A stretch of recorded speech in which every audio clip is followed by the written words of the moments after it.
Hi friends, welcome to my YouTube channel H Media.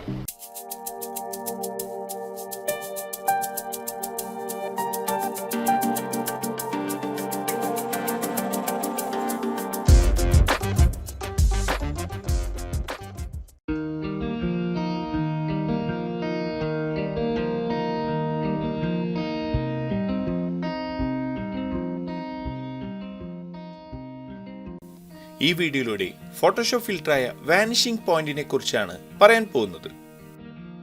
Interior and architecture, 3D designing, photography, graphic designing തുടങ്ങിയ മേഖലകളിൽ use ചെയ്യാവുന്ന വളരെ useful ആയ ഒരു ടൂളാണിത്. Vanishing point filter എങ്ങനെ use ചെയ്യാം, പെർസ്പെക്റ്റീവ് ബേസ്ഡ് എഡിറ്റിംഗ് ഈ ടൂൾ യൂസ് ചെയ്യുന്നതിലൂടെ എങ്ങനെ ഈസിയാക്കി മാറ്റാമെന്നെല്ലാം ഈ വീഡിയോയിലൂടെ ചെക്ക് ചെയ്യാം. വാനിഷിംഗ് പോയിന്റ് ഫിൽട്ടർ യൂസ് ചെയ്ത് ഇവിടെ കാണുന്ന ഈ ഒരു ഇമേജിലേക്കാണ് ഒരു ടെക്സ്റ്റ് പ്ലേസ് ചെയ്യാൻ പോകുന്നത്. ഇതുപോലെ ഒരു ടെക്സ്റ്റ് അതിനായി ഇവിടെ ക്രിയേറ്റ് ചെയ്തിരിക്കുകയാണ്. ആദ്യമായി ഈ ഒരു ലെയറിനെ സെലക്ട് ചെയ്ത് കോപ്പി ചെയ്യാം. കൺട്രോൾ ഹോൾഡ് ചെയ്ത് ഈ ഒരു ലെയറിന്റെ വിൻഡോയിൽ ക്ലിക്ക് ചെയ്യാം. നമ്മളിവിടെ ഈ ഒരു വിൻഡോയിൽ കൺട്രോൾ ഹോൾഡ് ചെയ്ത് ക്ലിക്ക് ചെയ്തപ്പോൾ ഈ ലെയർ ഇതുപോലെ സെലക്ട് ആയിരിക്കുകയാണ്.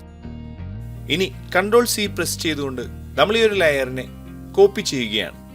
ഇതുപോലെ കൺട്രോൾ C പ്രസ് ചെയ്ത് കോപ്പി ചെയ്യുന്നതിലൂടെ നമ്മളുടെ ഈ ഒരു ലെയർ കമ്പ്യൂട്ടറിൽ ക്ലിപ്പ് ബോർഡിലേക്ക് സ്റ്റോർ ആയിരിക്കുകയാണ്.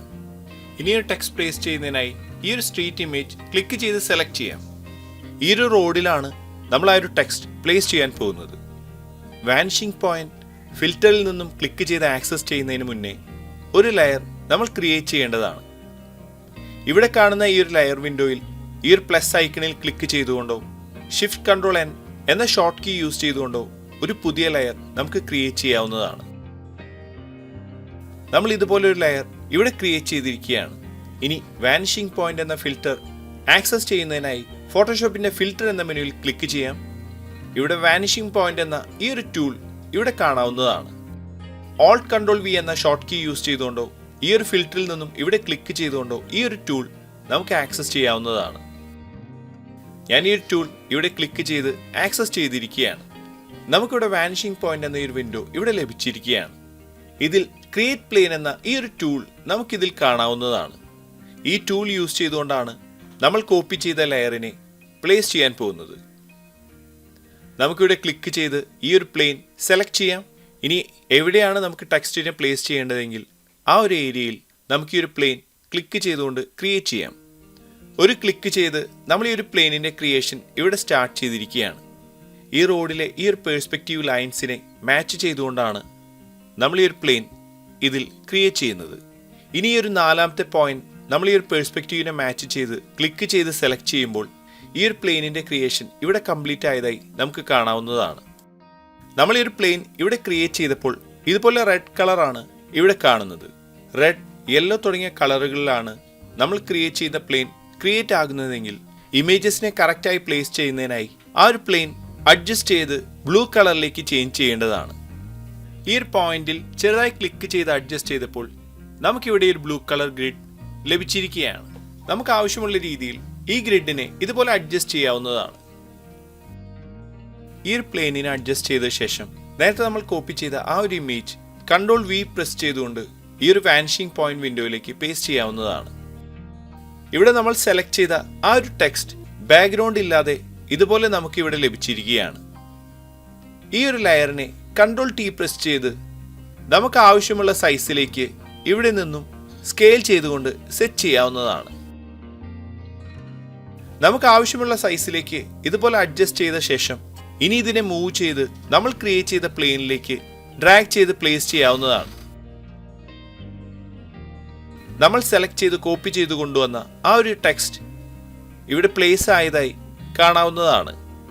ഇനിയും നമ്മൾ കൊണ്ടുവന്ന ഈ ഒരു ഇമേജിന്റെ സൈസ് ഇതുപോലെ സ്കെയിൽ ചെയ്ത് അഡ്ജസ്റ്റ് ചെയ്യാവുന്നതാണ്. ഇനി വാനിഷിംഗ് പോയിന്റിന്റെ ഈ ഒരു വിൻഡോയിൽ OK എന്ന ഈ ഒരു ബട്ടണിൽ ക്ലിക്ക് ചെയ്തുകൊണ്ട് ഈ ഒരു ടെക്സ്റ്റിനെ നമ്മൾ ക്രിയേറ്റ് ചെയ്ത ലെയറിലേക്ക് പ്ലേസ് ചെയ്യാവുന്നതാണ്. പെർസ്പെക്റ്റീവ് മോഡിൽ നമ്മൾ കോപ്പി ചെയ്ത ഇമേജിനെ പ്ലേസ് ചെയ്തിരിക്കുകയാണ്. ഇനി കൂടുതൽ റിയലിസം നമുക്ക് ഈ ഒരു ടെക്സ്റ്റിലേക്ക് കൊണ്ടുവരുന്നതിനായി നമ്മൾ ക്രിയേറ്റ് ചെയ്ത ഈ ഇമേജിന്റെ ലെയറിൽ റൈറ്റ് ക്ലിക്ക് ചെയ്യാം. ഇതിൽ ബ്ലെൻഡിംഗ് ഓപ്ഷൻസ് ഇവിടെ കാണാവുന്നതാണ്. നമുക്കിത് ക്ലിക്ക് ചെയ്ത് സെലക്ട് ചെയ്യാം. ഇവിടെ ലെയർ സ്റ്റൈൽ എന്ന ഈ ഒരു വിൻഡോ ലഭിച്ചിരിക്കുകയാണ്. ഇവിടെ ബ്ലെൻഡ് ഇഫ് എന്ന ഈ ഒരു ഏരിയ നമുക്കിവിടെ കാണാവുന്നതാണ്. ഇതിൽ കറന്റ് ലെയർ, അണ്ടർലൈൻ ലെയർ എന്ന 2 ഓപ്ഷനുകൾ നമുക്കിതിൽ കാണാവുന്നതാണ്. നമ്മൾ ഈ ഒരു ടെക്സ്റ്റിനെ നമ്മളുടെ ഇമേജുമായി ബ്ലെൻഡ് ചെയ്യുന്നതിനായി ഈ ഒരു അണ്ടർലൈൻ എന്ന ഈ ഒരു ഓപ്ഷനിൽ ഓൾട്ട് ഹോൾഡ് ചെയ്ത് അതിനുശേഷം ഇതിനെ റൈറ്റ് സൈഡിലേക്ക് ഇതുപോലെ സ്ലൈഡ് ചെയ്യാവുന്നതാണ്. നമ്മളിവിടെ ഇത് സ്ലൈഡ് ചെയ്യുന്ന സമയത്ത് നമ്മൾ ഇതിൽ ആഡ് ചെയ്തിരിക്കുന്ന ഈ ഒരു ടെക്സ്റ്റ് ഇതുപോലെ ബ്ലെൻഡ് ആകുന്നതായി കാണാവുന്നതാണ്. ഇതുപോലെ നമുക്ക് ആവശ്യമുള്ള രീതിയിൽ ബ്ലെൻഡ് ചെയ്യാവുന്നതാണ്. ഇനി ഓക്കെ പ്രസ് ചെയ്യാം. ഇനി ഒരു ലെയർ സെലക്ട് ചെയ്ത് ബ്ലെൻഡിംഗ് മോഡിൽ ഓവർലേ തുടങ്ങിയ ഓപ്ഷനുകൾ ആവശ്യമെങ്കിൽ യൂസ് ചെയ്യാവുന്നതാണ്. അടുത്തതായി ഇവിടെ കാണുന്ന ഈ ഒരു വാളിലാണ് ഈ കാണുന്ന ഒരു ഇമേജിനെ നമ്മൾ പ്ലേസ് ചെയ്യാൻ പോകുന്നത്. നമുക്ക് ഈ ഒരു ഇമേജിനെ ഇതുപോലെ സെലക്ട് ചെയ്ത് Ctrl+C പ്രസ് ചെയ്ത് കോപ്പി ചെയ്യാം. ഇനി നമുക്കിതിനെ പ്ലേസ് ചെയ്യേണ്ട ഇമേജിൽ ഒരു ലെയർ ക്രിയേറ്റ് ചെയ്ത് വാനിഷിംഗ് പോയിന്റ് ആക്സസ് ചെയ്യാം. ഈ ഒരു ഏരിയയിലാണ് നമുക്ക് ആ ഒരു ഇമേജിനെ പ്ലേസ് ചെയ്യേണ്ടത്. നമുക്ക് ആ ഒരു ഇമേജ് പ്ലേസ് ചെയ്യേണ്ട ഏരിയയിൽ ഇതുപോലെ വാനിഷിംഗ് പോയിന്റ് യൂസ് ചെയ്ത് ഈ ഒരു പ്ലെയിൻ ഇതുപോലെ ക്രിയേറ്റ് ചെയ്യാം.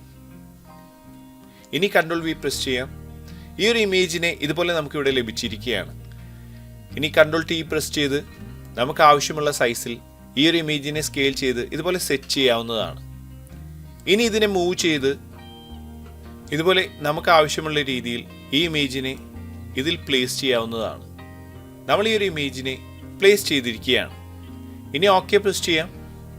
ഇതുപോലെ നമുക്ക് ആവശ്യമുള്ള രീതിയിൽ ലോഗോസ്, ഇമേജസ്, ടെക്സ്റ്റുകൾ തുടങ്ങിയവ ഏതൊരു ഇമേജിലും പേഴ്സ്പെക്റ്റീവ് ബേസ്ഡായി ആഡ് ചെയ്യുവാനും അതിനെ എഡിറ്റ് ചെയ്യുവാനും ഈ വാനിഷിംഗ് പോയിന്റ് എന്ന ഫിൽറ്ററിലൂടെ സാധിക്കുന്നതാണ്. ഇത്രയുമാണ് ഈ ഒരു വീഡിയോയിലൂടെ ഷെയർ ചെയ്യുന്നത്. അടുത്ത വീഡിയോയിലൂടെ വീണ്ടും കാണാം. Thanks for watching.